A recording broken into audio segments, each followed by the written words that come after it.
Nous allons lire aujourd'hui un verset particulier. Je vais peut-être démarrer là-dessus. Je vais vous lire le psaume 82. Dieu se tient dans l'assemblée de Dieu. Il juge au milieu des dieux. Jusqu'à quand jugerez-vous avec iniquité? Et aurez-vous égard à la personne des méchants? C'est une question. Rendez justice aux faibles et à l'orphelin, faites droit aux malheureux et aux pauvres, sauvez le misérable et l'indigent, délivrez-les de la main des méchants. Ils n'ont ni savoir ni intelligence, ils marchent dans les ténèbres. Tous les fondements de la terre sont ébranlés. Dieu nous le redit si jamais on avait oublié que tout est en train d'être ébranlé en ce moment. J'avais dit, vous êtes des dieux, vous êtes tous des fils du Dieu très haut, cependant, vous mourrez comme des hommes. Vous tomberez comme un prince quelconque. Lève-toi, ô Dieu, juge la terre, car toutes les nations t'appartiennent. Ce texte d'Asaph, très intéressant, parce qu'il nous montre Dieu. Dieu est Dieu. On va lire maintenant Ésaïe chapitre 60, les 3 premiers versets, où on trouve la promesse de cette immense grâce pour cette génération que nous sommes. Nous sommes de génération en génération sous la grâce de Dieu. Mais je crois que maintenant nous passons d'une saison de la grâce à la gloire, plus particulièrement. Pourquoi il faut passer de nouveaux portails, de nouvelles portes, et saisir que nous sommes en train de le vivre. Sinon, quel dommage de ne pas comprendre ce que Dieu souhaite que nous vivions. Alors, Ésaïe, il avait vu l'avenir avec joie, et je crois que ça l'a rendu impatient, mais nous aussi, ça nous rend impatients lorsqu'on va lire ce passage. Lève-toi. En fait, ce n'est pas une option. Prenez-le comme Dieu qui te parle aujourd'hui. Lève-toi, resplendis. Car voici ta lumière, car sur toi s'est levée la gloire du Seigneur. Voici que les ténèbres couvrent la terre et une nuée sombre couvre les peuples, mais sur toi, l'Éternel se lèvera lui-même comme un soleil, et l'on verra sa gloire apparaître sur toi. Des peuples marcheront à ta lumière et des rois à cette clarté qui s'est levée sur toi. Regarde autour de toi et vois. Ils se rassemblent tous, ils viennent jusqu'à toi. Tu le verras un petit peu plus loin, et alors tu brilleras de joie, ton cœur tressaillera et se dilatera. Est-ce qu'on n'a pas parlé de nos entrailles qui se dilatent alors que nous vivons cette gloire déjà dans notre être spirituel assis dans les lieux célestes? C'est ce que nous venons de vivre. Nous venons de vivre Ésaïe 60 et nous allons le vivre encore. Mais alors que nous le vivons, eh bien cette parole s'incarne en nous. Donc ne cherchez plus la gloire, vivez-la. Elle est là, elle est pour vous, elle est pour moi. Donc on va parler d'un tsunami d'amour qui est en train de se lever sur toutes les nations. Il y a bien des raisons pour cela. Entre autres que Dieu veut retrouver sa famille, entre autres qu'au milieu de l'union érade de l'amour, c'est là où se trouve la force du gouvernement de Dieu. Et donc dans cet amour-là, cette communion avec Dieu et avec les saints, cette communion que nous retrouvons, cette force gouvernementale de Dieu qui dira « aime-moi, aime ton prochain », tout est possible. Donc cette prière sacerdotale de Jean 17, de Jésus qui dit « aimez-vous les uns les autres ». Bien sûr que ça passe par Dieu, mais ça passe aussi par le « aimez-vous les uns les autres ». Alors voilà ce qu'il est en train de se passer, je crois, et je crois que ça va grandir encore et encore. Et ce Dieu de toute grâce et de miséricorde, rien ne va plus arrêter ce mouvement de la grâce, je vais vous l'expliquer, qui va jusqu'à la gloire. Il y a quelque chose qui est en train de bouger. Dieu ébranle tout pour y arriver. Les ébranlements sont là parce que Dieu a fait démarrer son mouvement de gloire sur la terre. Il a préparé son épouse, il la prépare encore, mais il y a déjà un reste qui commence à vivre dans les cieux et à voir ce que Dieu fait. Faites-en partie. C'est Habakkuk qui l'a dit aussi, mais on va la lire, cette parole d'Habakkuk. La terre, ne le mettons pas au futur. Ça fait quand même assez longtemps qu'elle a écrit cette parole. Donc on va la remettre dans le présent continu de Dieu. La terre est remplie de la glorieuse connaissance de l'Éternel, comme les oiseaux recouvrent le fond des mers. Alors il y a un futur, mais il y a déjà un présent. D'ailleurs, il n'y a pas de futur dans le temps de Dieu, c'est du présent continu. Alors, voilà, la terre, elle est recouverte de gloire. Et tout à l'heure, lorsque nous voyons, moi j'ai vu dans l'adoration le printemps, l'été, l'automne, l'hiver, j'ai senti le Seigneur me dire, c'est moi ça, tu sais, c'est moi. C'est juste moi. Est-ce que tu comprends que c'est moi? Il n'y a pas de séparation. Je suis tout en tous. Wow. Contempler sa gloire, c'est quand même ce que Dieu nous appelle à faire. Oui. Alors, aux confins de la terre, tous les peuples du monde se souviendront de l'Éternel. Tous. Parce que Dieu, il exagère, certainement il exagère, mais c'est Dieu, donc il dit la vérité. Ouais. Donc tous, ils se tourneront vers lui et toutes les nations se prosterneront devant lui. C'est le psaume 22. Frères et sœurs, prenez ces psaumes dans cette saison qui s'ouvre dans les cieux, passons cette porte et vivons les psaumes. Ils ont été écrits pas pour qu'on les lise, mais pour qu'on les entende et pour qu'on les voie et qu'on les croie et qu'on marche dans ce qu'ils disent. Incarnons les psaumes. Vous allez me dire Amen. Amen. Voilà, un peu plus fort, ça réveille votre voisin. Amen. Voilà, Amen. Aussi, la création attend-elle avec un ardent désir? C'est mon verset de ma saison en ce moment, donc il est toujours là, ce verset. La création attend-elle avec un ardent désir? La création a un ardent désir. Votre jardin a un ardent désir. Le champ d'à côté de votre maison a un ardent désir. Là où vous allez aller vous promener, quand vous avez un peu de temps, attend avec un ardent désir la révélation de qui vous êtes. Moi, j'ai commencé dans mon jardin. Nous étions 2. Nous avons prié sur un petit bambou moribond qui était sans doute en train de mourir et nous avons décidé qu'il allait vivre. Et j'ai une forêt à côté de chez moi dont je ne peux plus me débarrasser maintenant. Ouais. Ne priez jamais sur les bambous, mais c'était une expérience, n'est-ce pas? Alors nous commençons en faisant des grosses bêtises, mais nous continuons en croyant que ça va arriver sur d'autres choses. Il faut bien commencer. Ouais. Alors la création, elle a été faite pour, je vais un peu là-dessus, mais pas trop longtemps, la création, elle a été faite pour porter, pour servir les enfants de la gloire. Ouais. La gloire.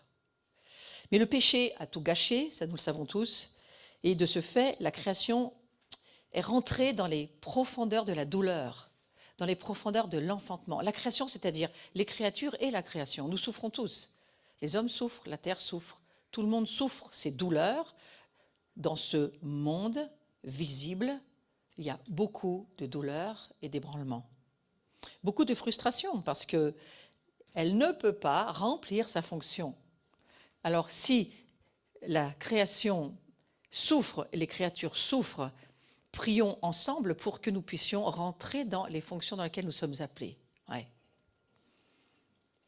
Temps de restauration, oui, nous y allons, bien sûr. Attendant le temps où le peuple de Dieu sera conforme à l'image de Christ. C'est là où je vais aller aujourd'hui. Je crois que je commence à voir qu'il y a une conformité à l'image de Christ. Alors nous vivons un chemin de transformation. Hein.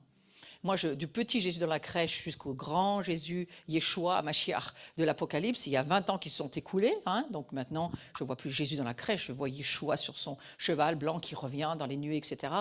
Mais je ne vois plus que ça. Aujourd'hui, je vois le grand souverain sacrificateur, El Gibor, le Tout-Puissant.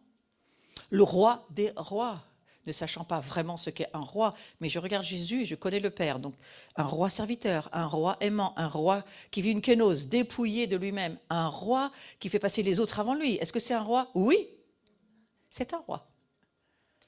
C'est ce Jésus-là que nous cherchons en tâtonnant, comme dira Paul. Mais nous sommes dans la saison où nous cherchons qui est Jésus pour savoir qui nous sommes, puisqu'il est la tête et que nous sommes le corps. Il vaudrait mieux que le corps corresponde à la tête. Oui ? Ce n'est pas la tête qui correspond au corps, c'est le corps qui correspond à la tête. Donc c'est très important pour nous de correspondre à la tête. Et la création sera libérée quand? Lorsque les fils de Dieu seront révélés. Donc la création nous attend. Dieu nous attend, les cieux nous attendent. La terre, tout le monde nous attend. Donc c'est le temps d'arrêter de permettre que les autres vous attendent. Maintenant, il faut être au rendez-vous. Moed, calendrier, nouvelle lune, nous allons voir ça, n'est-ce pas? Donc de la grâce à la gloire, ça chaque chrétien, sans exception, ceux qui sont plus intelligents, moins intelligents, gros, petits, de toute longueur, de toute largeur, de toute hauteur, quel que soit l'humain, chaque chrétien avance dans la gloire. C'est comme cela. Qui que nous soyons, nous allons de gloire en gloire. Du moment que nous sommes nés d'en haut et que nous sommes remplis du Saint-Esprit, nous allons de gloire en gloire. C'est une garantie par la vie de Dieu en nous. Ça n'a rien à voir avec nous, c'est une garantie de Dieu. Ils vont marcher de gloire en gloire. Et si l'Esprit de Dieu est en nous, eh bien, chaque chrétien avance en lui, donc c'est possible. C'est pour cela que nous disons de la grâce à la gloire. Parce que vous commencez dans la grâce, mais vous ne terminez pas dans la grâce, frères et sœurs. Vous terminez dans la gloire. Alors, est-ce que vous connaissez la différence entre la grâce et la gloire ? On va regarder un tout petit peu aujourd'hui. Et il faut que vous connaissiez la différence, c'est important. La grâce, c'est la gloire en semence. C'est pour ça que Dieu parle d'une semence. Nous commençons avec une semence incorruptible. Donc personne ne peut rien faire de la grâce, elle est incorruptible, on ne peut pas y toucher. Elle est inébranlable, irrévocable. La grâce est la grâce. Voyez-la et saisissez que je parle de vous. La gloire, c'est la grâce qui a fleuri. C'est intéressant d'entendre ça. Je suis la grâce qui fleurit et je me transforme en gloire. Vous savez, la fleur, c'est facile à voir. Elle commence comme une grâce et elle finit dans la gloire. Il n'y a pas de différence. Il y en a un, la grâce, c'est le bébé, et l'autre, c'est l'homme fait, l'homme ou la femme arrivé à maturité. La gloire, c'est notre maturité. C'est notre destination. Ce pourquoi nous avons été créés. Donc, on pourrait dire que la grâce est la gloire. Vous avancez, pas de grâce en gloire, pas de grâce en grâce. Vous avancez de gloire en gloire. C'est très important de faire la différence. Parce qu'on peut prier que vous ayez toujours plus de grâce, mais moi je prierais que vous entriez dans la gloire. Parce qu'il nous faut fleurir, mûrir, certainement pas pourrir. La grâce est simplement cette faveur imméritée qui vous rend comme Dieu. Vous êtes comme des dieux. J'ai vu ça au début. C'est écrit dans la Bible, sinon je ne vous le dirai pas. Vous êtes des traductions, il n'y a même pas le comme. Vous êtes Dieu, mais wow, ça c'est compliqué pour nous d'entendre ça. On va laisser le comme pour quelques mois encore. Vous êtes comme des dieux. Vous allez mourir comme des humains, mais vous êtes comme des dieux. Alors, qu'est-ce qu'il dit Dieu ?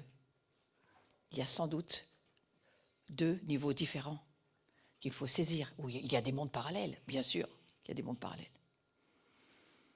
Alors, c'est quoi la gloire ? Une définition très simple, c'est être comme Dieu. Vous êtes comme des dieux. On ira presque jusqu'à dire, vous êtes Dieu, mais allez, pas tout de suite. Vous êtes comme des dieux. La gloire, c'est la pleine révélation de Dieu. Bien sûr que nous n'y sommes pas. Nous n'avons pas du tout encore la pleine révélation de Dieu. Mais nous y attelons. Nous la cherchons, cette gloire. Nous la voulons. La vieille saison, c'est fini, c'est passé. Il y a une saison qui vient de s'arrêter. Alors la grâce ne s'est pas arrêtée, elle, par contre. Mais ne cherchez plus ce que vous cherchiez dans l'ancienne saison. Cherchez ce que Dieu vous dit qu'il faut chercher dans cette nouvelle saison. Donc passez de la grâce, qui est le bébé, à la gloire, qui est l'homme fait. C'est meilleur. La gloire, c'est la pleine révélation. Tout à l'heure, on a chanté « Je veux voir la plénitude de ton amour ». Ce mot « plénitude »,« plein », peut-être « pleine lune », j'en sais rien, mais je le mettrai bien là. Voilà ce qu'est la gloire. C'est tout ce que Dieu est. C'est Dieu dans sa plénitude. Et regardez un soleil dans sa plénitude, on perd la vue. Il vaut mieux pas d'ailleurs regarder le soleil. Personne ne peut voir ma face. Mais si on a vu Jésus, on a vu la face de Dieu. Qui a vu Yeshua ? Mais nous allons voir Yeshua, nous le voyons beaucoup. Je te regarde, je vois une partie de Yeshua. Donc la gloire, en fait, ce n'est pas un attribut de Dieu, comme on dirait que l'amour, la miséricorde, la justice, la puissance. Ce n'est pas un attribut de Dieu.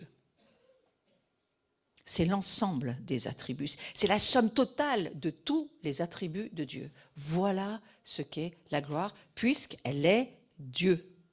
De telle sorte qu'il est glorieux dans son amour. Il est glorieux dans sa puissance. Il est glorieux dans sa miséricorde. Voilà ce qu'il est, parce qu'il n'a pas de la gloire. Il est gloire.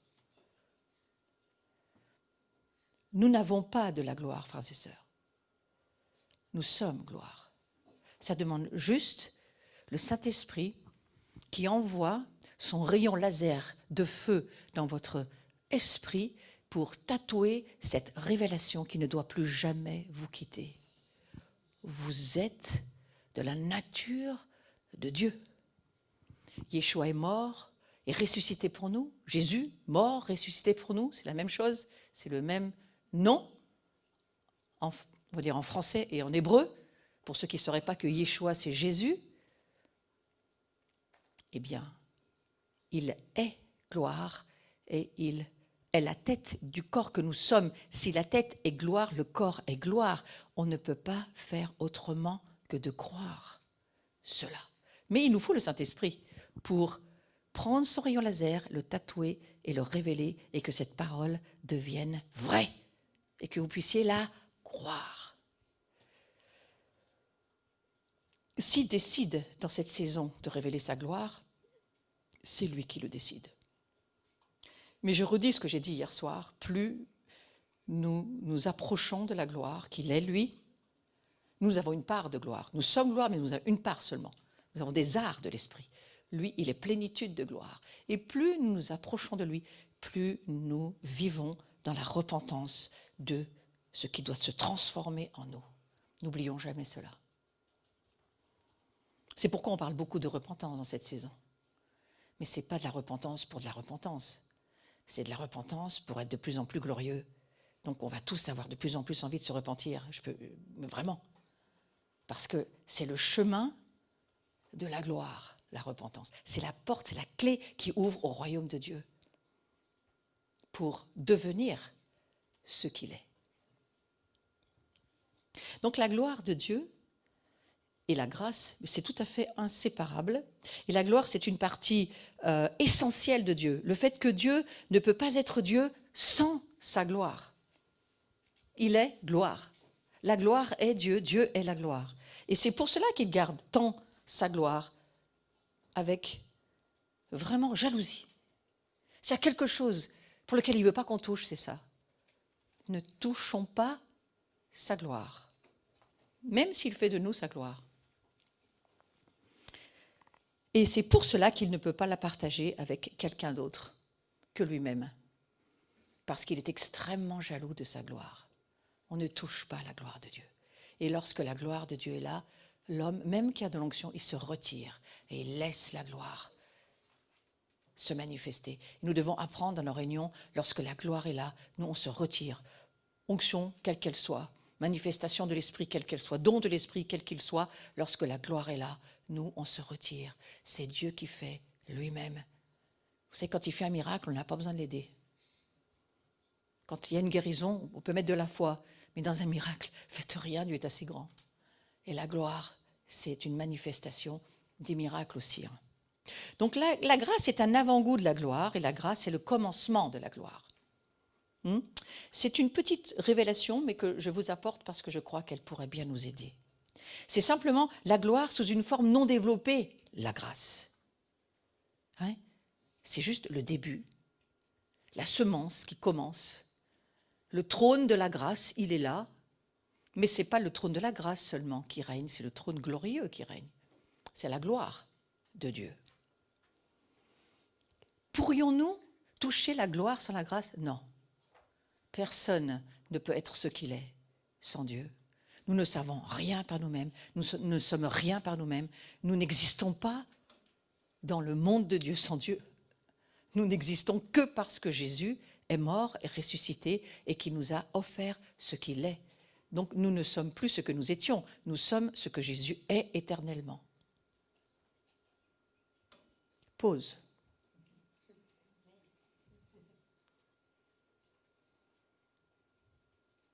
Dis à ton âme, tais-toi s'il te plaît.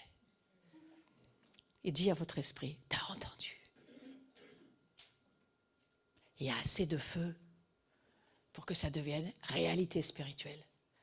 Nous sommes sa gloire. Et c'est lui qui va nous faire devenir ce qu'il est. Ce n'est pas notre travail.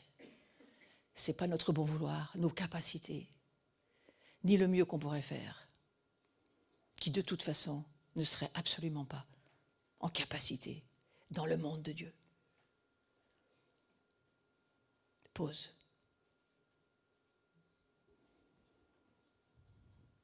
Donc il y a un processus qui a débuté dans le chrétien, et ce processus, respirez frères et sœurs, on passe de la grâce à la gloire. C'est bien ça. Hein? On passe tranquillement de la grâce à la gloire. On n'a rien à faire si ce n'est l'adorer, le chercher, monter,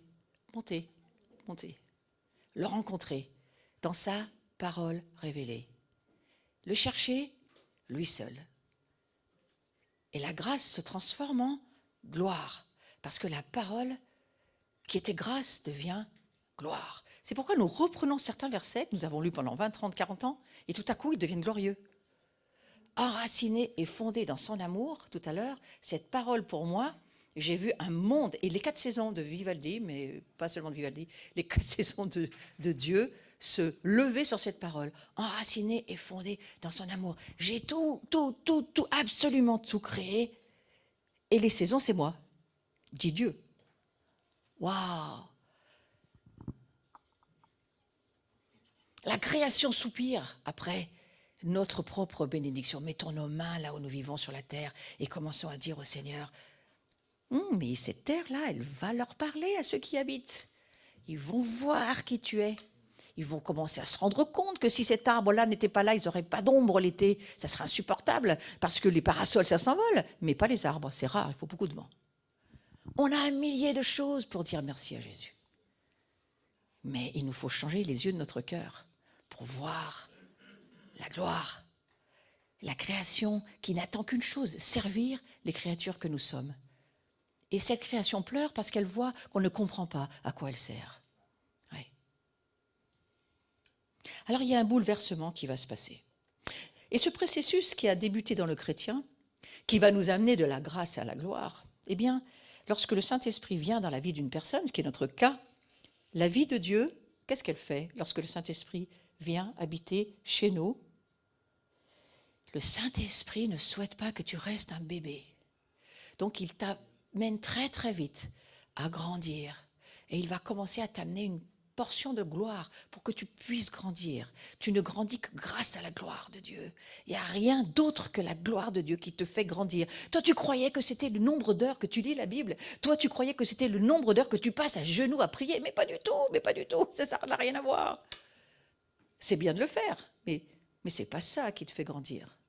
Ce qui te fait grandir, c'est lorsque le Saint-Esprit te révèle la portion de la parole que tu es en train de devenir et de vivre. Et là, tu grandis. Mais c'est l'Esprit Saint qui te fait grandir. Ce n'est pas toi qui grandis par toi-même. Où as-tu vu qu'un enfant grandissait par lui-même? Alors certains sont trop gros, trop maigres, ils mangent trop, ils ne mangent pas assez, mais ça, ce n'est pas ça qui les fait grandir. Ils grandissent parce que Dieu a préparé un processus de vie dans lequel l'homme a, dans un temps donné, une maturité qui se fait. Alors on l'explique par tout un tas de termes scientifiques, et c'est très très bien. Mais il y a beaucoup plus que ça. Et nous grandissons de gloire en gloire. Jusqu'à quand, Seigneur? Jusqu'à l'éternité. Mais c'est très long, je n'arrive pas à saisir. Combien de temps vais-je avoir à grandir? Eh bien, laisse Dieu te répondre. Mais si tu t'étais jamais posé la question, pose-la toi. Nous marchons, je ne sais pas combien de temps, de gloire en gloire. Je ne sais pas combien de temps. Le Saint-Esprit développe, transforme, il métamorphose, il change les chrétiens. C'est pourquoi il faut vivre avec lui. C'est le Saint-Esprit qui nous transforme. Hein? Alors que chaque chrétien est en train de changer, donc chacun change à sa manière et selon la couleur de ce qu'il est et de ses choix et de ce que Dieu lui permet d'être et des dons que Dieu lui a donnés, tous nos changements, quels qu'ils soient, ils sont rendus semblables à Dieu par quoi? Par la vie de Dieu qui est en nous. La gloire, c'est la vie de Dieu qui est en nous, qui nous transforme. C'est pas ce que tu fais. C'est pas les diplômes que tu as gagnés, c'est pas tout ce que tu as réussi, tout ce que tu n'as pas réussi, ça n'a rien à voir. C'est la vie de Dieu en toi qui te fait.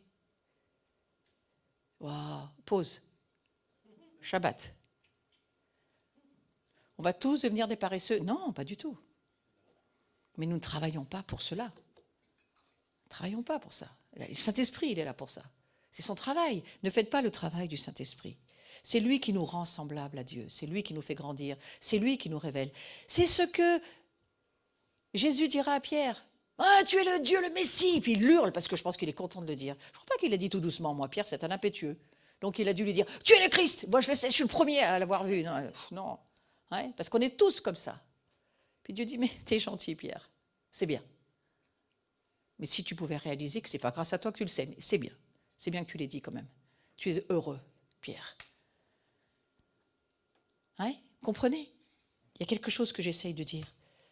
Personne ne peut rien faire pour transformer sa vie. Personne. Le processus consiste à voir Christ. Le processus de la transformation, c'est voir Christ. C'est la gloire, voir. En entendant la parole, tu vois. En entendant la voix, tu vois ce que Moïse a entendu, le nom, quand il a proclamé son nom, Dieu. Moïse a vu la gloire. Il l'a vu parce qu'il a entendu, pas parce qu'il a vu avec ses yeux, parce qu'il a entendu. C'est pour ça qu'il faut bien écouter. En écoutant, nous contemplons la gloire de Dieu. Et nous le devenons. Parce que lorsque nous le voyons, nous devenons ce que nous voyons. C'est ce qui se produit dans le monde de Dieu. Lorsque vous voyez Christ, vous êtes transformé. Et je suis assez d'accord pour dire que ça pourrait être assez douloureux. Mais c'est le chemin. Mais personne, absolument personne, qui a vu Christ n'a pas vécu une transformation. Toute personne qui a vu Christ n'est plus la même. Moi, j'ai vu Christ dans des gloires. Je ne suis plus du tout la même depuis ce jour-là. Et chaque fois que je vois Christ, ma vie n'est jamais la même. Donc on n'est pas en train de ramener des choses du passé, on marche d'une transformation à une transformation qui n'existe pas avant, qui n'existait pas avant que nous y soyons. Je vais vous parler des fils et des filles Kénos, c'est pour ça que je vais sur le sujet. Lorsque nous parlons de quelque chose de nouveau, nous sommes dans une nouvelle saison, elle n'a rien à voir avec la saison passée. Oui, c'est comme les lunes, il y a plein de lunes, il y a des nouvelles lunes, elles recommencent à chaque saison. Mais chaque lune est nouvelle et n'a rien à voir avec celle d'avant. Et pour nous, c'est un petit peu compliqué parce qu'on veut toujours ramener tout ce qu'on sait à ce qu'on a vécu. Dieu n'est pas comme ça, il part dans du nouveau. On ne peut pas mettre du nouveau vin dans des vieilles outres. Donc c'est pour ça que Jésus l'a dit, si vous voulez qu'on entre dans la nouvelle saison, là que je propose pour maintenant, dans l'ère dans laquelle nous sommes, peut-être la pire, mais justement quand c'est pire, Dieu fait le meilleur, parce que c'est là qu'on voit la gloire. Le pire n'a jamais gêné Dieu, au contraire, il s'en sert. C'est pour ça que la France, on est dans les dernières nations, appelées. Et nous sommes la nation appelée pour le prophétique, avec tout ce qu'on a pu vivre dans le passé. On pourrait être la pire des nations. Eh bien non, c'est nous que Dieu choisit. Parce que Dieu, il est comme ça. Il ne prend pas la facilité. Donc il y a un bouleversement qui se fait. Mais toute révélation de la grâce, je reviens entre la grâce et la gloire, toute révélation de la grâce nous amène à la gloire. Pourquoi? Parce qu'elle nous conforme à Christ. Alors que vous êtes conformés à l'image de Dieu, vous marcherez contre le vent, vous nagerez contre le courant, vous vivrez en dehors du camp. Ça, c'est Hébreu qui nous dit ça. Hébreu 13, c'est facile à se rappeler. Vous savez, 13, c'est toujours le dernier à la table, là. C'est ma mémotechnique, Hébreu 13. Ouais. Vous ne serez jamais comme les 12. Mais il y a quelque chose que Dieu fait avec vous. Soyez encouragés. Chaque fois que vous voyez Dieu dans ce processus, il y a une souffrance, mais la souffrance, elle sert à quoi? À votre identification à Christ. Toutes vos douleurs, toutes vos souffrances pour le royaume de Dieu, pour suivre Christ, a de la valeur. Elle se transforme en gloire. La douleur se transforme en gloire. Vous imaginez Jésus? La crucifixion est devenue une gloire. Ça devrait nous encourager pour tout ce que nous traversons lorsque nous souffrons pour Christ. Sachant que cette souffrance va devenir de l'or pur, de la gloire sur votre vie. Et toutes les zones de douleur et de souffrance deviennent des gloires. Waouh! Vous avez beaucoup souffert, vous avez beaucoup de gloire pour le Christ. Un bouleversement va faire passer la planète entière dans une nouvelle dimension. J'y suis. Et je crois que nous y allons. C'est pour ça que j'ai donné ce titre. C'est un titre. Cet été, c'était dans la maison de Jean, contempler la miséricorde. Et cette saison, c'est passer de la grâce, de la miséricorde à la gloire. Ça va très vite. Je dis, Seigneur, tu ne pourrais pas attendre 2-3 ans quand même? C'est maintenant. Commence à parler de ça. La gloire, c'est maintenant. Parce que la repentance, c'est maintenant. La gloire, c'est maintenant. La repentance qui ne mène pas à la gloire ne va nulle part. La repentance, pour vous repentir, pour rester toute votre vie un pécheur pardonné, instruit, excusez-moi, nous tombons dans la religion. La grâce nous amène à la gloire. Donc, nous sommes dans ce bouleversement sous une nouvelle fréquence, des nouveaux sons, des nouvelles choses. Jamais entendu, jamais vu, jamais entendu, jamais vu, jamais entendu, jamais vu. En général, Jésus répète les choses 3 fois quand c'est important. Des choses que vous entendez, que vous allez voir. Malgré tout ce qui est arrivé, malgré les erreurs, les délais, l'amour va triompher du jugement. C'est Dieu qui l'a dit. Le loup vivra avec l'agneau. Je laisse pour le moment au futur. La panthère paîtra aux côtés du chevreau. Le veau et le lionceau et le bœuf à l'engrais seront ensemble. Et un petit enfant les mènera au pré. Ésaïe a vu ce temps. Il a vu, Ésaïe chapitre 11, verset 6, il a vu ce temps, Ésaïe. Waouh! Et Ésaïe s'est dit, mais c'est quand ce royaume? Au temps de Dieu, il arrive.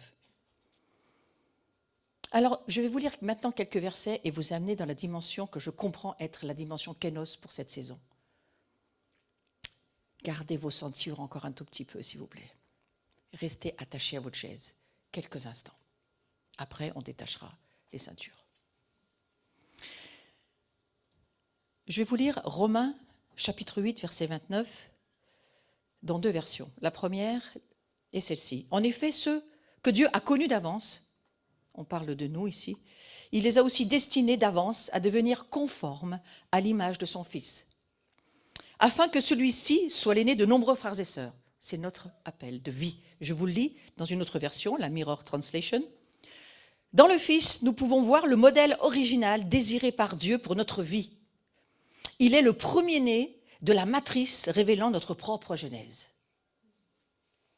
Vous avez l'impression que c'est une autre Bible, mais c'est la même. N'est-ce pas? Donc, c'est ce que nous sommes appelés à être. Jésus, premier-né de la matrice. La matrice, ça veut dire qu'il y a d'autres qui vont se faire de la même manière. Matrice révélant notre propre genèse. Pour façonner notre avenir, et on va revenir au Nouveau Testament. Et les lettres de Paul contiennent nombre de mystères et une sagesse cachée qu'il nous faut découvrir aujourd'hui. Pourquoi? Parce que lorsque nous la découvrons, nous allons pouvoir avancer. Si nous ne la découvrons pas, nous n'avançons pas.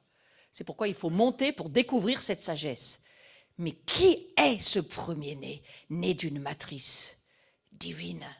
Qui est-il? On a beaucoup parlé de Marie, c'est très bien, il faut, c'est important. Mais cette saison, nous construisons la maison de Dieu. Nous sommes en train de laisser Dieu nous montrer comment lui veut construire sa maison, parce que nous, on ne construit rien du tout, mais on laisse construire, c'est lui qui bâtit l'Église. Mais nous sommes ce qu'il construit, donc nous faisons quand même partie de la maison. Est-ce que la maison a le droit de râler? Non. Non, c'est comme le potier avec son pot. Le pot, il dit rien, hein. C'est le potier qui travaille. Hein. Donc nous sommes sa maison, mais comment ça va fonctionner? Il est en train d'essayer de nous aider. Donc Paul, il a choisi un mot, kénos, pour décrire le changement miraculeux opéré par Jésus-Christ dans le cœur de l'humanité. Et ce mot kénos, en grec, il veut dire neuf, nouveau. Donc essayez bien de comprendre, neuf et nouveau, ça n'a rien à voir avec l'ancien. C'est autre chose. Donc il est en train de faire une nouvelle créature et création que nous sommes. Alors allons-y. 2 Corinthiens 5, 17, vous connaissez par cœur, mais ça ne change à personne, ça, de savoir par cœur. Ainsi, si quelqu'un est uni à Christ, il y a un gros si, si quelqu'un est uni à Christ, il appartient à une nouvelle création. Les choses anciennes sont passées, et voici, les choses nouvelles sont venues. Quiconque est en union avec Jésus-Christ est un nouvel être, c'est-à-dire un être kénos, K-A-I-N-O-S. Et kénos, ça veut dire plus que le fait de remplacer ce qui est trop vieux par du neuf. Jésus, il n'est pas venu pour remplacer Adam par un autre Adam, en disant, allez, on va remplacer Adam par un autre, comme ça il va faire mieux, lui. Non, non, non, ce n'est pas ce qu'il a fait du tout. Il n'est pas non plus venu pour améliorer qui était Adam. On va l'améliorer, on va rénover, on va rajouter des choses, on va faire quelque chose d'autre. Non, il n'est pas venu pour ça, parce que ça, c'était impossible. Jésus, il est venu pour mettre fin à une espèce humaine déchue. C'est pour ça qu'il s'appelle le dernier Adam. En général, le dernier, il n'y a plus personne derrière. En français, dernier, ça veut dire dernier. Donc Jésus, il est le dernier Adam. Et il se laisse être appelé comme ça. Et il s'appellera aussi, bien sûr, le Fils de l'homme, c'est-à-dire le Messie, celui qui fait partie d'une autre race pour laquelle nous sommes aujourd'hui, nous, devenus ce qu'il est. Kénos, ça veut dire, donc, on va aller là-dessus, Jésus a mis fin à l'espèce humaine déchue. C'est aussi pour cela qu'il est appelé dans le Nouveau Testament, je redis, dernier Adam. Et il est venu pour commencer une toute nouvelle espèce, selon une conception kénos, c'est-à-dire une espèce au-delà de notre humanité. J'espère que ça vous fait plaisir. Parce que si notre humanité avait déjà, au bout de centaines d'années, pour ne pas dire plusieurs milliers d'années, rien changé, on pourrait vraiment devenir désespéré là, cette fois.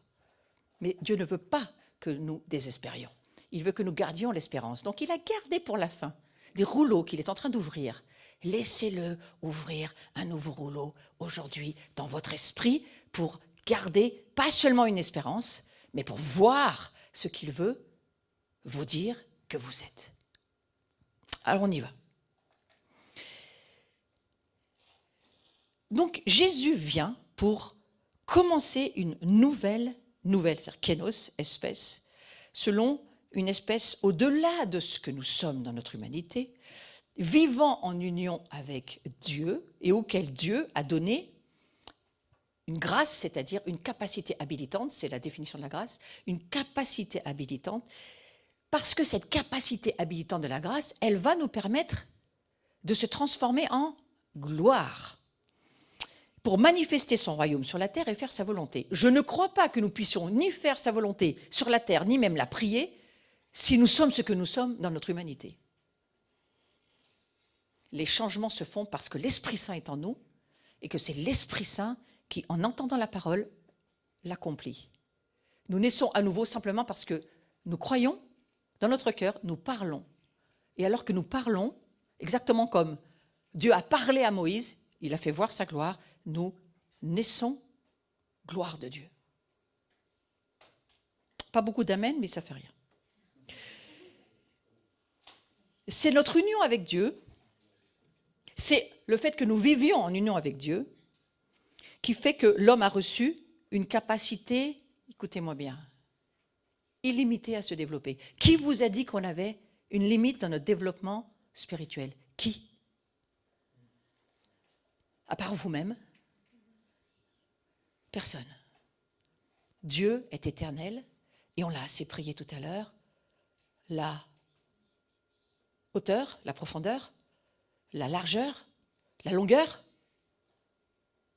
où ça s'arrête? Ça ne s'arrête pas. Commencez à vous dire, là, ma fille, il faut, ou mon fils, il faut que les limites, elles tombent. Oui. Alors, on va voir, selon le dictionnaire biblique Strong, kénos, qu'est-ce que ça veut dire? Ça peut se traduire par nouvelle sorte. Alors, c'est une nouvelle sorte. On va voir après ce que ça signifie vraiment. Je vous donne juste les quelques mots qui définissent ce mot kénos parce que ça va vous aider à voir. Vous entendez, vous voyez. Sans précédent, quelque chose qui n'est jamais arrivé avant. Je vous parle de qui nous sommes. Hein. Kénos, c'est qui nous sommes. Nouvelle créature, nouvelle création. Sans précédent, rare. Ça veut dire ce que ça veut dire. Ça ne court pas les rues, hein, les fils et les filles kénos. C'est rare, c'est dans certains endroits, certaines maisons, pour certaines personnes. Mais quand même, ça existe. Et puis, inouï, quelque chose d'inconnu, quelque chose qui est complètement inouï. Mais j'espère que quand vous lisez la vie de Jésus, ça vous fait péter des câbles. Hein. Parce que quand vous regardez ce que fait Jésus quand même, non, c'est devenu des petites histoires pour enfants rigolotes? Ou c'est une vraie dimension hallucinante, hein? J'espère que ça vous éblouit encore de lire la vie de Jésus. Vous le voyez arriver dans la pièce où ils sont tous enfermés, la porte fermée, verrouillée. Ils ont trop peur qu'on vienne les chercher. Ils sont là. Jésus est mort. Puis ils se disent, qu'est-ce qu'on fait nous là maintenant? Oh, il apparaît. Personne n'a ouvert la porte. Comment il est rentré? Je pense que le soir, ils ont tous bu un bon whisky là pour se dire, oh, c'est quoi cette dimension? C'est quoi? Ce gars, il nous raconte notre vie, il ne nous connaît pas, il ne sait pas qui on est. Comment c'est possible, la Samaritaine? Elle pète tellement un câble qu'elle gagne tout son village à Jésus, là. Parce qu'elle dit, ça n'existe pas. Ça doit être Dieu, là. On attend un Messie, nous.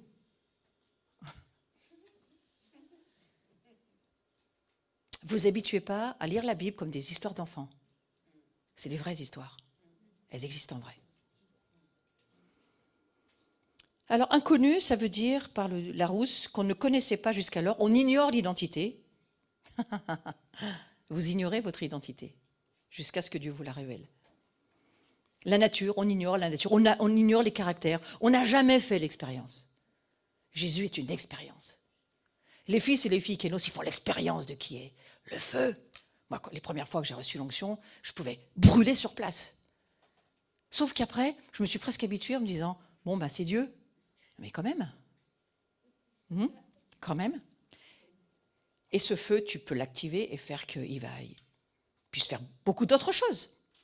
Moi, j'essaye de vous ramener à autre chose que des petites histoires que vous connaissez. Parce que cette dimension-là, cette dimension du royaume, Dieu veut qu'on y entre. Pas on est plein d'informations dessus. On connaît la Bible, on a plein d'informations. Il y a une situation, on est capable de retrouver le verset et le chapitre qui correspond. Mais ça ne change rien, ça. Ce qui change, c'est si vous devenez la parole. Si vous êtes ce qu'elle est, si vous faites ce qu'elle dit, si vous allez où elle veut aller, alors là, vous devenez dangereux. Rien à voir avec la théologie. Je ne dis pas qu'il ne faut pas faire de la théologie, c'est très bien d'en faire. Mais il faut que maintenant, ça se transforme en réalité spirituelle que nous pouvons vivre. Et c'est pour ça que chaque personne que Jésus a appelée a suivi Jésus. Parce que c'était irrésistible. C'est un royaume irrésistible pour ceux qui s'ouvrent à ça. Sans précédent, ça veut dire quoi? Ça veut dire un fait ou un acte antérieur invoqué comme référence, comme modèle ou comme justification pour quelque chose d'identique ou d'analogue. Ça veut dire que les fils et les filles kénos, ils n'ont aucun précédent à part ce que Jésus est pour eux. Donc notre précédent, c'est Jésus. C'est ce qu'il a fait. Il s'est incarné pour nous montrer comment vit sa nouvelle création sur la terre.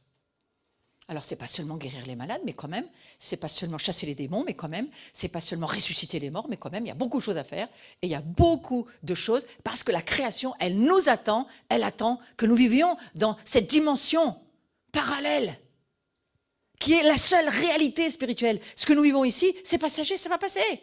Vous ne attachez pas à tout ce qu'il y a là, ça va passer. Mais là-haut, c'est éternel. Il faut faire descendre l'éternel sur la terre.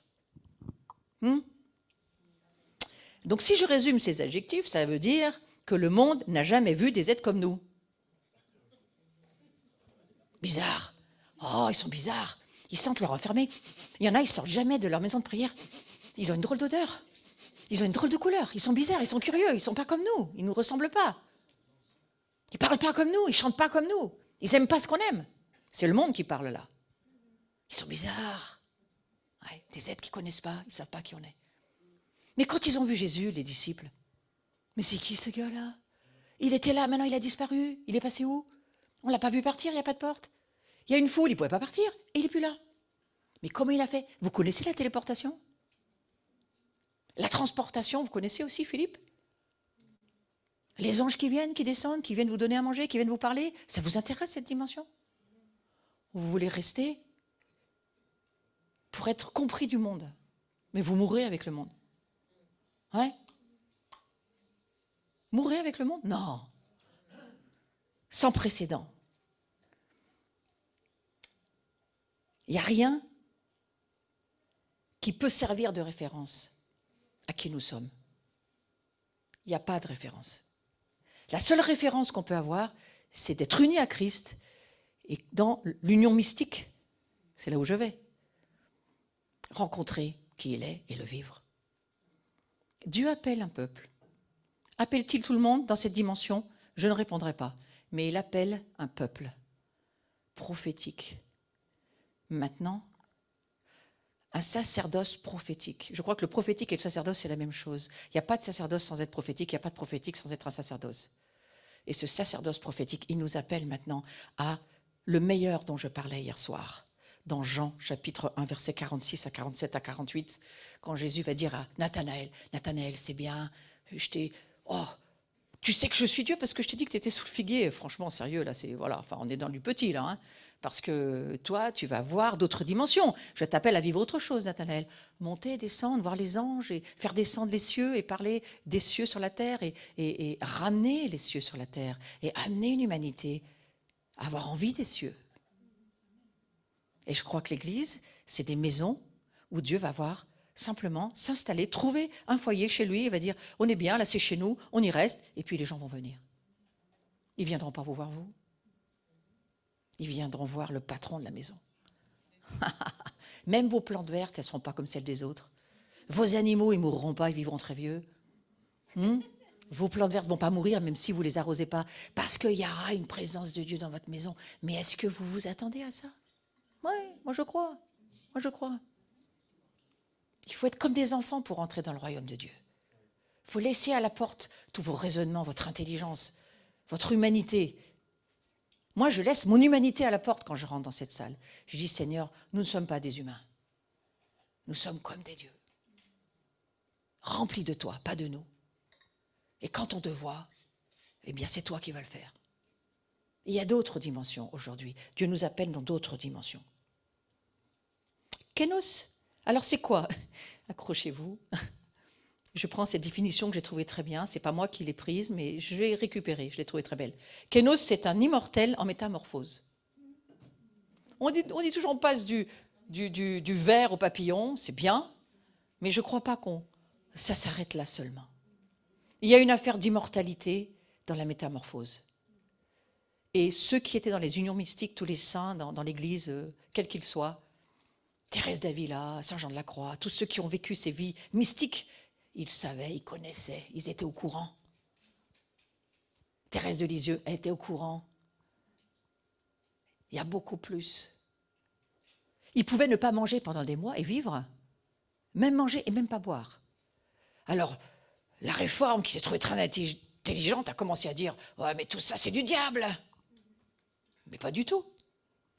Ça n'a rien du diable. C'est juste qu'ils vivaient dans la dimension kénos, la dimension au-delà de l'humanité. « Ah, mais ces stigmates, c'est quoi? Ça, c'est les démons. » Ben non, c'est juste que, voilà, ils vivaient au-delà de ta raison, au-delà de ta réforme. Donc c'est pour ça que la réforme, il faut qu'elle soit réformée à des moments. Il y a une autre dimension dont Jésus nous parle. Alors bien sûr que le diable va faire toutes ses copies. On a le Saint-Esprit qui est capable de nous dire si c'est du vrai ou si c'est du faux. Il faut arrêter d'avoir peur là-dessus. Vous êtes nés à une vie nouvelle. Oh, moi, j'ai récité ça toute mon enfance sans rien comprendre de ce verset. C'est quoi cette vie nouvelle? Eh bien, c'est celle dont Jésus nous parle. Celle qui a la capacité, au-delà de l'humanité, à amener une dimension. Des hauteurs, des largeurs, des profondeurs d'amour que tu ne peux pas avoir par toi-même. Aucun humain ne peut. Mais avec Dieu, tu peux. Aimer le non-aimable. Pardonner à l'impardonnable. Mais il faut Dieu. On n'a pas cette capacité. Est-ce que tu la veux, cette capacité? Donne un coup de coude à ton voisin et dis, t'en as bien besoin. Voilà.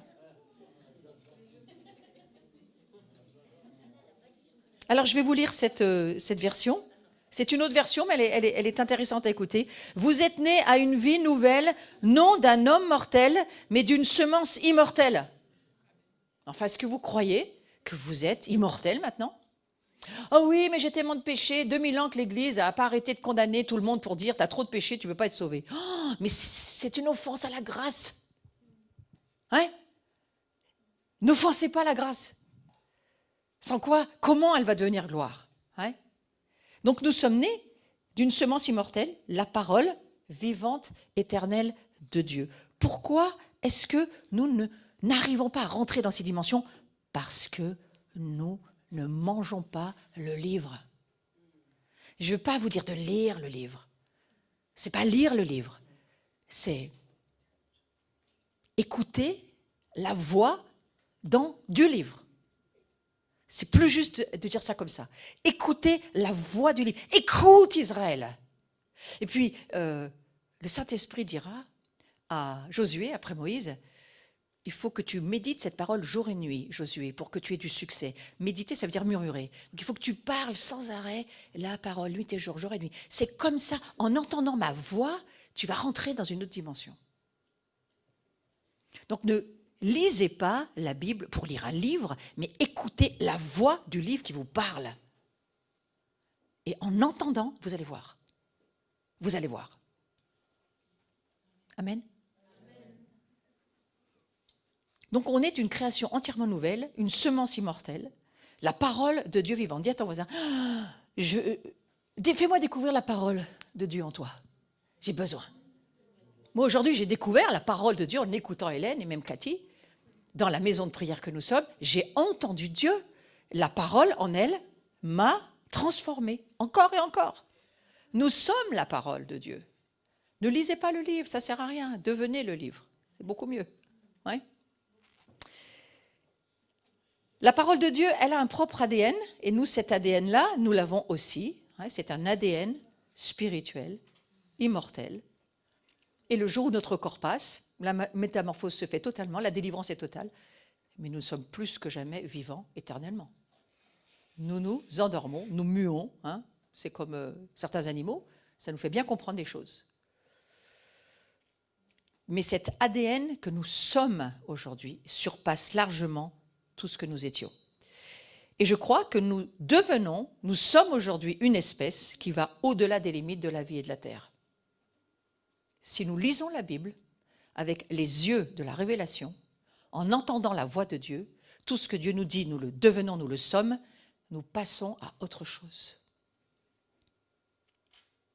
Il n'y a ni juif ni grec, ni circoncis ni incirconcis. Alors ça enlève beaucoup de prières, ça.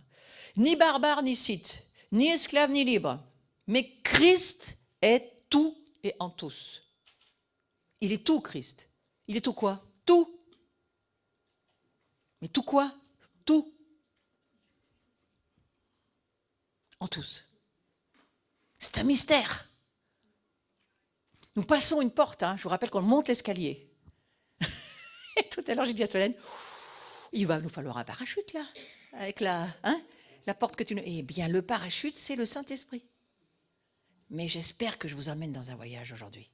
Un voyage que vous aviez peut-être oublié, mais que Dieu, lui, n'a pas oublié. Il veut vous emmener plus haut, plus loin. Donc, on va lire ce verset de Colossiens 3:11 d'une autre manière. C'est le Passion Translation. Vous savez, il faut changer le livre, comme ça donne d'autres perspectives.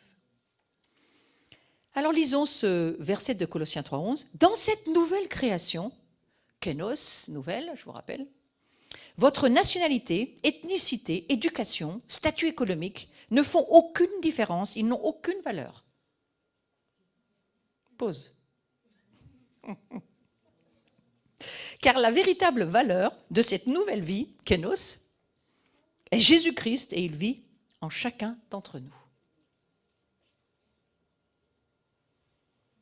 C'est bien ça, surtout avant les élections, ça devrait aider certains.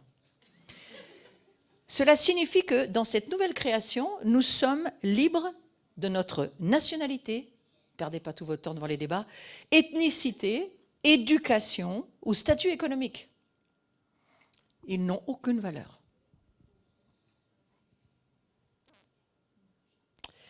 La véritable valeur de cette nouvelle vie, c'est Jésus-Christ qui vit en chacun d'entre nous et qui est tout.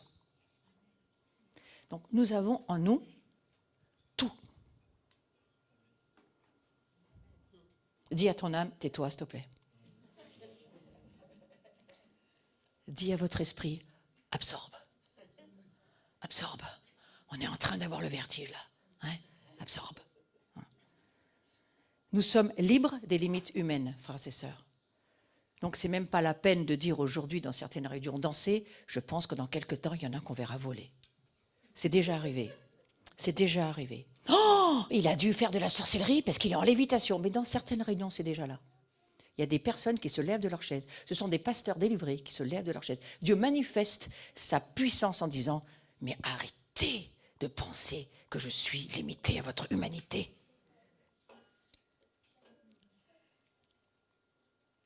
Nous sommes donc libres des limites terrestres, de nationalité, de genre, génétique. Ces limites ne nous définissent plus. C'est ce qu'on vient de lire dans Colossiens 3,11. On n'est pas délimité par cela. Nous ne pouvons donc pas nous permettre de continuer à nous voir comme on se voit aujourd'hui. On ne peut plus se permettre. On n'a pas d'excuse. Dieu nous met au courant. Aussi, 2 Corinthiens chapitre 5, verset 16, j'ai quelques petits versets qui vont vous décoiffer aujourd'hui. Restez toujours attachés à votre chaise. Ainsi désormais, 2 Corinthiens 5, 16, nous ne considérons plus personne d'une manière purement humaine. Certes, autrefois, nous avons considéré Christ de cette manière, mais ce n'est plus ainsi que nous le considérons maintenant. Donc je vous le lis maintenant dans la traduction « Le Message », qui n'a rien à voir avec cette traduction-là, et qui est intéressante. Nous n'évaluons pas les gens par leur apparence ou leur bien.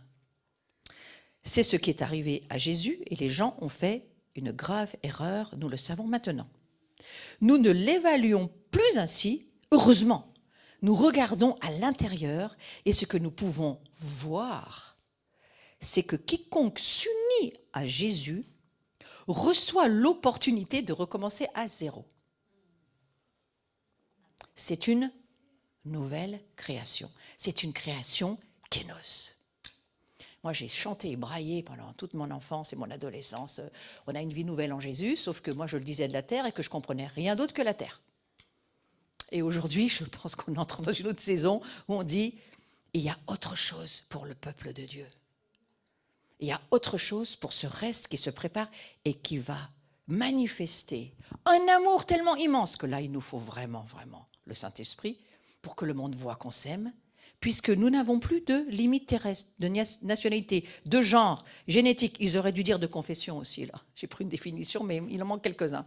Nous ne sommes pas définis par la confession, ni la dénomination à laquelle nous appartenons, frères et sœurs. Nous sommes tous du même royaume, nous avons le même Père et le même Frère. Donc le monde attend de voir ça, déjà. Nous n'y sommes pas vraiment arrivés sur la terre, mais vous savez quoi? Nous sommes en train d'y arriver dans le cloud. On n'a jamais eu autant, pendant le confinement, de rencontres de millions et de millions de gens dans les nuages, en ligne, Zoom, YouTube et tout ce que vous voulez, où là, on a commencé à avoir des plateformes de rencontres. Et s'il y a une chose qui a été vraiment formidable, c'est que même la nuée, ce coup-là, ils se sont dit « Ah mais ça y est, ils sont avec nous, ils ont compris. On est là-haut, nous. » Et ça a critiqué dans les mondes religieux, on ne peut pas vivre l'église comme ça. Certainement pas, n'empêche que la nuée, elle est où?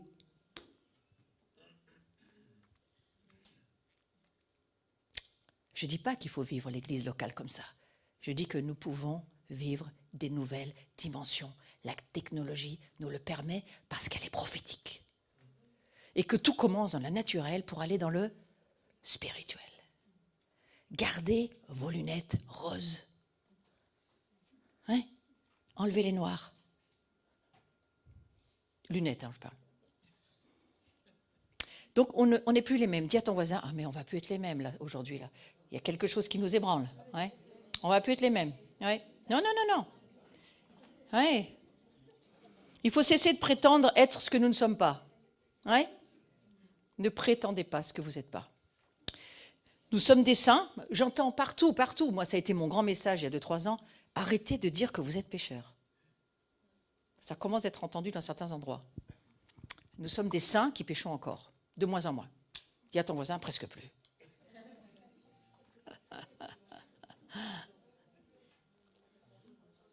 Écoutez ça. Nous sommes maintenant immergés dans les brûlants niveaux du divin. Vous êtes d'accord avec ça? Nous sommes immergés dans les brûlants du divin.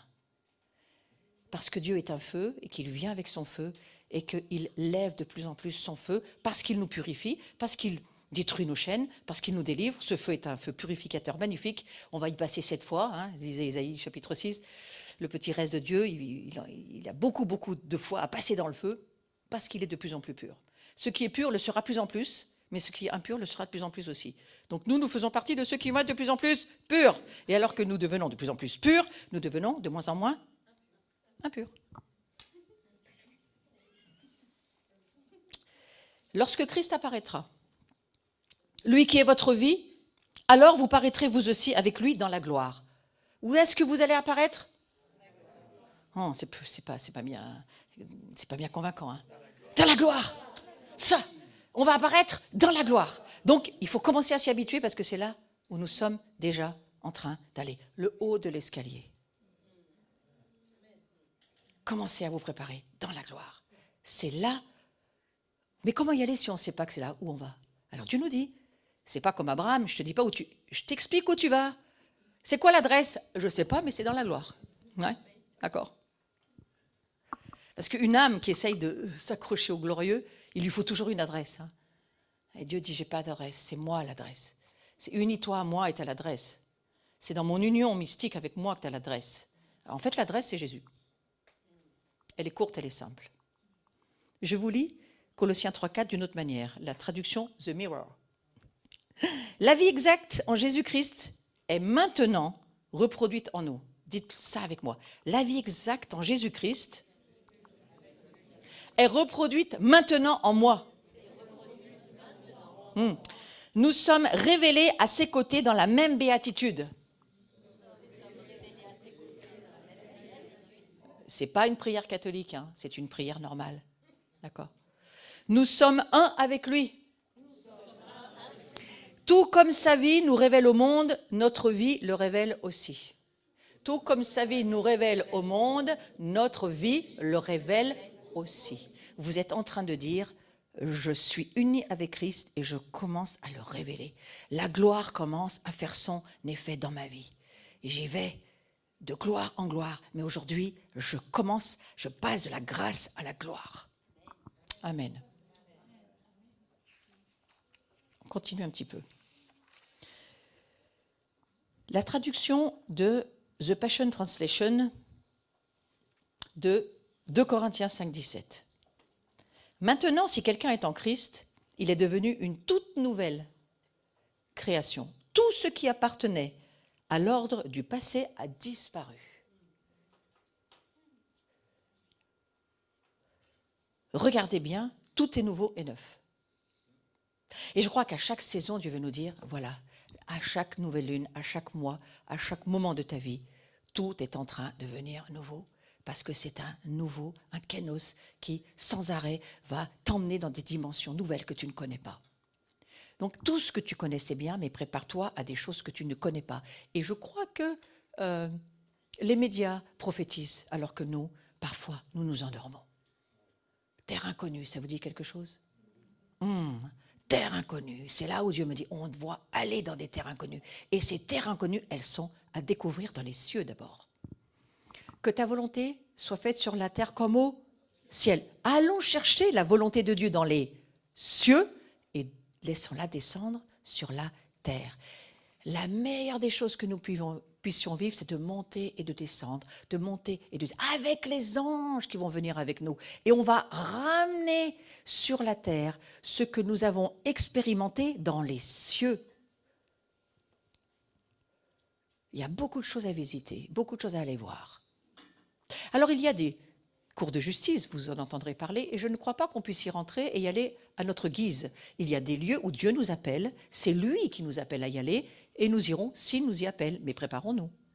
Il y a des stratégies, des salles militaires, là aussi, nous y serons convoqués. Nous avons été déjà plusieurs fois dans cette maison, convoqués dans des salles, dans les cieux, pour tenir des conseils sur certaines nations. Nous avons aidé au changement de la constitution en Égypte, par exemple. J'étais ravie d'être là ce soir-là. Parce qu'il s'est passé quelque chose ce soir-là qui a changé la Constitution. Donc on a ce travail à faire, mais on n'y va que quand Dieu nous convoque. Par contre, Dieu nous attend, frères et sœurs, pour des rouleaux et des visions qu'il aimerait distribuer, mais il n'y a personne qui veut y aller. Il aimerait amener des nouvelles choses sur des nouveaux rouleaux, mais il faut aller les chercher. Il y a des paroles qu'il voudrait libérer, mais il faut aller les entendre. Ouais. Parce que lorsque nous entendons, nous les voyons. Et lorsque nous les voyons, c'est fait. Nous les transmettons. Comment marcher dans cette réalité dont je vous parle? Alors, bien sûr qu'on y rentre par la foi. La foi, c'est ce qu'on entend de la parole révélée. Dieu nous parle, on lit pas la Bible, on écoute Dieu dans son livre. Je vais dire ça comme ça maintenant, ça va tellement mieux aider tout le monde. On écoute Dieu dans son livre, et quand on entend sa voix, eh bien on y va, parce que la foi est là. Donc, j'ai envie de vous dire, ne lisez plus, écoutez Dieu. Ouais. Mais pour écouter, il faut lire. Voilà. Jésus l'a déclaré, il est la porte qui nous donne un accès libre. Je vous le lis. Écoutez ce que Jésus a dit. Hein. C'est moi qui suis la porte. Oh, vous allez me dire, mais attends, c'est pas nouveau ça. Je ne sais pas si tu avais vraiment vu la porte qu'il était. Moi, depuis que j'ai 4 ans, je sais que Jésus est une porte. Je ne me suis jamais posé la question. Pour moi, c'était normal, il était une porte. Mais je ne me suis jamais demandé pourquoi, pour aller où, pour faire quoi et pour nous amener où, quoi. Et maintenant, du haut de mon grand âge, je me dis waouh, c'est quoi ce portail dans les cieux? Élevez-vous, portails éternels, que le roi de gloire fasse son entrée. Et vous savez quoi? Nous sommes des portes, mais notre nation est une porte. Il va falloir que nous ouvrions les portes pour que le roi de gloire fasse son entrée sur notre maison d'abord, peut-être, et nation après. Mais est-ce qu'il peut faire une entrée dans notre nation s'il n'est pas rentré dans ton propre cœur déjà? C'est quand même là que ça commence. Ouais. Voilà pourquoi nous allons passer des portes. Alors je vous lis ceci. Celui qui entre par moi sera sauvé. Il pourra, c'est impressionnant, il pourra aller et venir librement. Selon vous, où ça? Ding, ding, ding, ding, ding, ding. Ah, vous pensiez qu'il allait aller dans les champs pour faire paître ses troupeaux. Moi, ça, c'est le niveau 0. Hein. Alors, on va monter l'escalier et il pourra aller et venir librement. Il trouvera de quoi se nourrir des cieux sur la terre. Mais c'était tellement évident pour Jésus. Ce verset, vous l'avez lu des centaines de fois. Et aujourd'hui, Dieu vous dit, on se nourrit en haut. L'Esprit Saint t'emmène voir, entendre Dieu. Et là, une fois que tu es nourri, le fruit de ta vie sera consommé par ceux qui sont sur la terre. Nous devenons justes par la grâce de Dieu. Je vous lis Romains chapitre 3. Nous ne le méritons pas.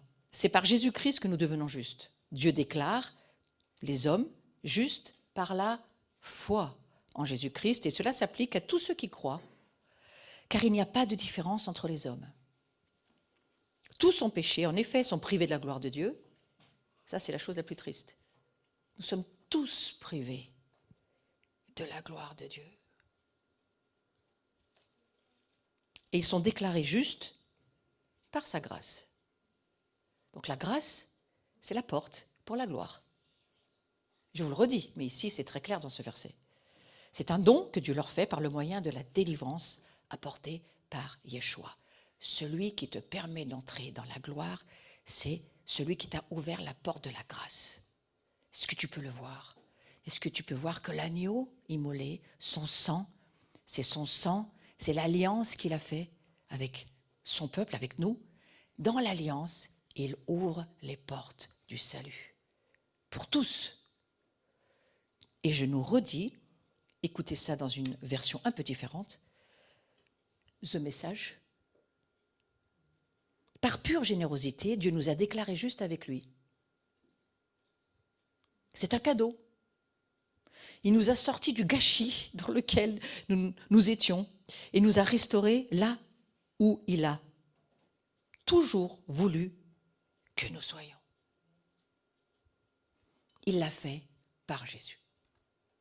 Il a toujours voulu que nous soyons là-haut. Il a toujours voulu que nous soyons ce qu'il est. Il est simplement généreux. Vous le voyez, Jésus, là? Vous le voyez devant vous, dans sa générosité?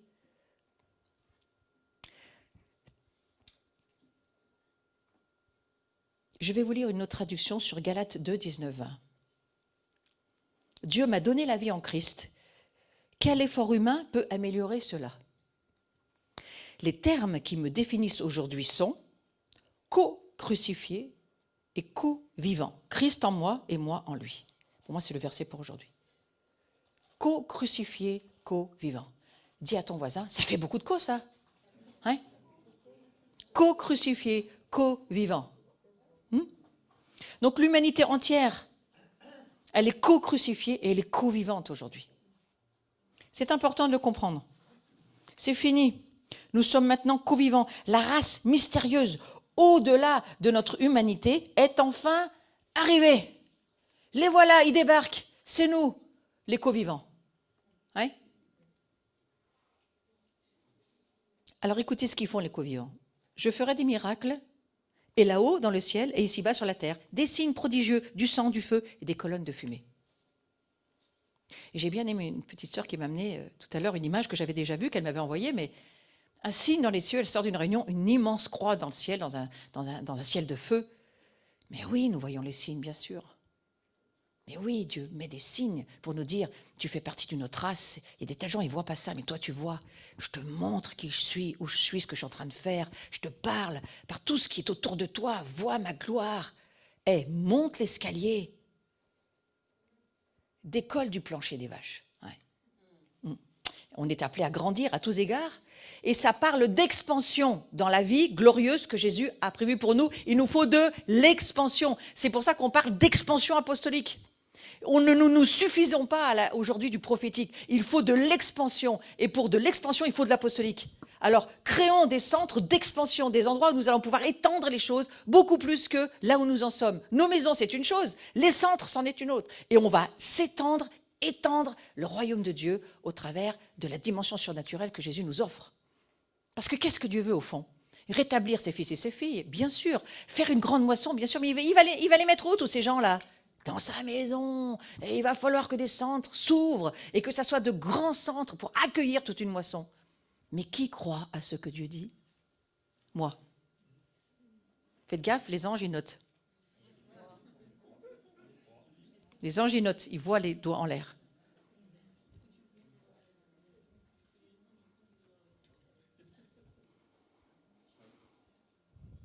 Par lui, nous avons accès. Romains 5, 2. Par lui, nous avons accès. Il entend ton esprit, ton âme, elle se couche à la niche. Par lui, nous avons accès, au moyen de la foi, à ce don gratuit de Dieu qui nous est désormais acquis. Ce don, il est acquis, prie. Puis pour ça, il est acquis. Vous êtes juste devant Dieu.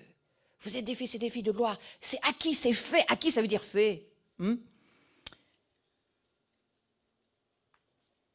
Et notre fierté se fonde sur l'espérance d'avoir part à la gloire de Dieu.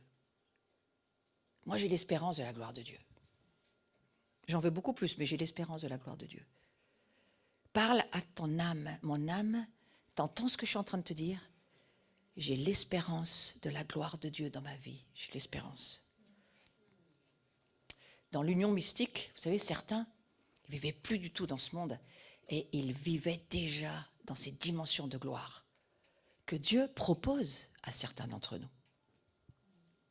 Traduction de Mirror, très intéressante. Jésus est l'étreinte de la grâce de Dieu à la race humaine tout entière. Il est l'étreinte.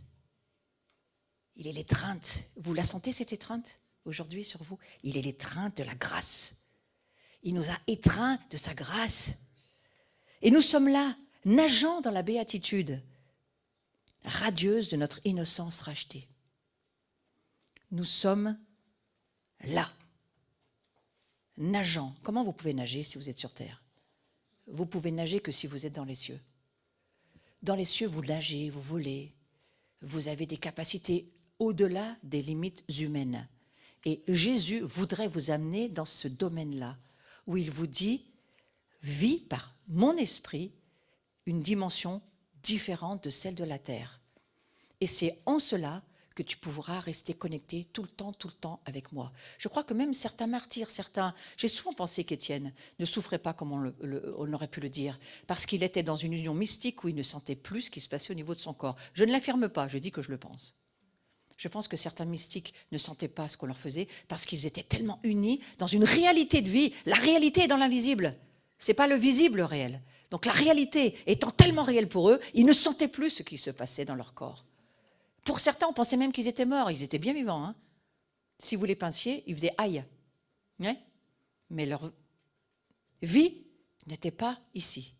Elle était là-haut. Et ce verset de Romains 5, 2 dit ceci à la fin, « Nous sommes le rêve de Dieu devenu réalité. » Est-ce que nous pouvons rêver cela? Nous sommes le rêve de Dieu devenu réalité. Est-ce que nous allons accepter de devenir le rêve de Dieu dans ces maisons où il nous appelle à l'adorer, à l'aimer? Donc je crois qu'il y a une révolution en marche. Je crois qu'il y a quelque chose qui est en train de se passer. Et je vais m'arrêter là pour cet après-midi. Je vois pas l'heure. Oui, c'est 4h30. Ça va, c'est une bonne heure. Vous en voulez encore un petit peu ou ça va? Oui, mais j'entends tout le monde. Ça fait combien de temps que je parle? Je ne sais plus. Ça va. On va s'arrêter là. Je vais juste conclure sur 2-3 petites choses pour que ça puisse vous amener de l'éclaircissement. Le mot grec kénos, c'est quelque chose qui signifie ce qui n'a jamais servi. L'exemple, une outre neuve. Une outre neuve, elle est neuve parce qu'elle n'a jamais servi. Donc c'est ce que Dieu voudrait que nous devenions. Une outre qui n'a jamais servi. Ce qui est inattendu ou tout autre, c'est-à-dire, kénos, c'est parler de nouvelles langues. C'est inattendu, vous ne l'aviez jamais eu avant. C'est quelque chose qui n'existait pas. Ça, c'est un phénomène kénos. Ce qui innove, dans le sens qu'ils peuvent être rendus par nouveauté. Alors ça s'applique aussi au renouvellement de l'intelligence. Vous voyez, on renouvelle notre intelligence. C'est-à-dire qu'on met des kénos pensées, des nouvelles pensées qui n'existaient pas avant. Par exemple, on est renouvelé par le Saint-Esprit. Le Saint-Esprit, nouveau, c'est-à-dire qu'il n'était pas là avant. Donc il y a quelque chose qui, tout à fait inconnu et qui arrive. C'est ce qui s'appelle une nouveauté. J'ai trouvé intéressant que le mot grec kénos, ça implique aussi, quand on parle d'un passage de l'Ancien vers le Nouveau, entre nous, comment s'appelle le Dernier Testament? Kénos Testament, Nouveau Testament, qui n'a rien à voir avec l'Ancien Testament, qui lui, je ne dis pas qu'il est plus bon, je dis qu'il faut le vivre dans la kénos mentalité. Il faut vivre l'Ancien dans la mentalité nouvelle et pas dans la mentalité ancienne. Ça nous évitera de tomber dans le légalisme. Le mot kénos, je trouve aussi intéressant. Nouvelle lune, on en a beaucoup parlé ce matin, je voulais y revenir. Eh bien, ce sont des lunes kénos. Des lunes qui n'existaient pas, bien qu'il y en ait eu avant, ce ne sont jamais les mêmes lunes. Par exemple, les dons. Les dons, c'est des manifestations kénos. C'est Dieu qui les donne, et à chaque fois, un don, il est nouveau. Vous ne pouvez jamais refaire le même don. Si vous faites des protocoles de cuisine avec les dons, ça ne marche pas, vous verrez, ça ne marche pas. L'Arche de l'Alliance, par exemple, elle ne pouvait être transportée que sur un char neuf, un char kénos.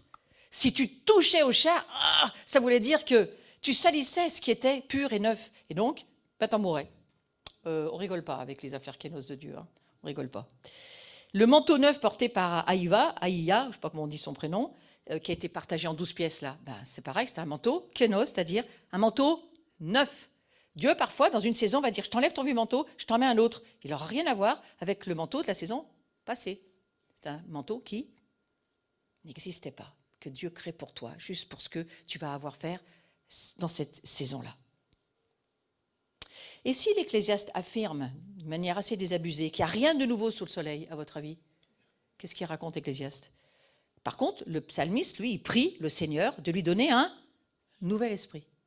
Il n'y a rien de nouveau sur la terre, mais là-haut, tout est, tout le temps, kénos, kénos, kénos, kénos, kénos, kénos. Les prophètes annoncent de nouveaux événements, c'est-à-dire, par exemple, ils parlent d'une nouvelle alliance. On va boire, peut-être dimanche matin, la coupe de la kénos alliance. Une alliance qui n'a jamais existé avant. Il a fallu Jésus pour qu'il y ait cette alliance nouvelle. Et voyez, comme c'est curieux que je vous parle de Kénos alors que nous sommes Rosh Kodesh, les jours qui suivent. Quelque chose qui n'a jamais existé d'autre.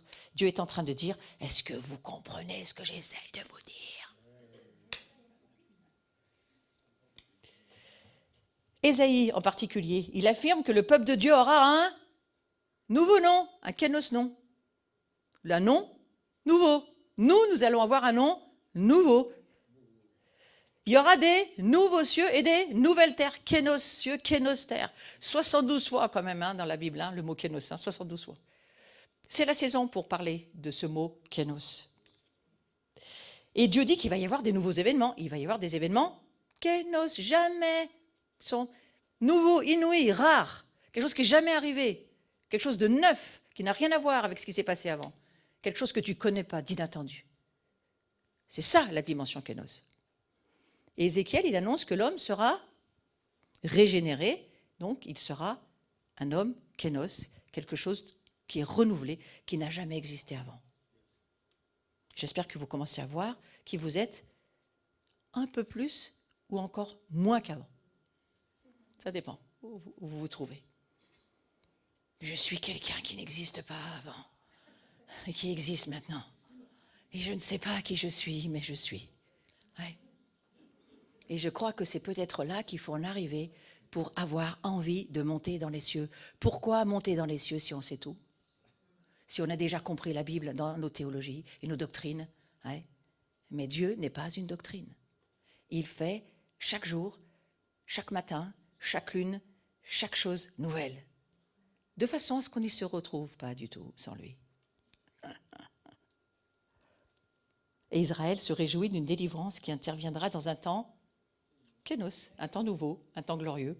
Israël aussi, quel voyage pour Israël. J'ai fini. Seigneur, je te remercie que tu nous dis dans ta maison aujourd'hui, tu construis ta maison. C'est ta maison. C'est pas la maison des hommes, ni des informations humaines, mais c'est la maison de ton Saint-Esprit. Et tu nous dis que tu crées une création et des créatures Kénos. Comme Jésus, comme Yeshua. Alors nous avons besoin de voir Yeshua dans les cieux. Nous avons besoin de voir Yeshua, de lire, d'entendre la voix de Jésus dans ce qu'il nous dit dans le Kénos Testament. Et de découvrir la dimension surnaturelle de ce qu'il veut que nous soyons. Cette puissance du Saint-Esprit qui sera sur nous et qui accomplira au travers de nous des choses que personne n'a vues, personne n'a entendues, mais des choses qui vont amener la révélation de qui il est et toucher le monde. Parce que cette nouvelle manière de vivre, elle va nous permettre de nous aimer tellement, d'aimer tellement Dieu, d'aimer tellement ce ciel, ces cieux dans lesquels ils sont, d'aimer tellement la présence de Dieu, l'intimité avec lui, l'intimité ensemble, de nous aimer tellement les uns les autres que le monde va connaître Jésus. Et je prie, Seigneur, qu'on en ait envie, tous ensemble. Amen.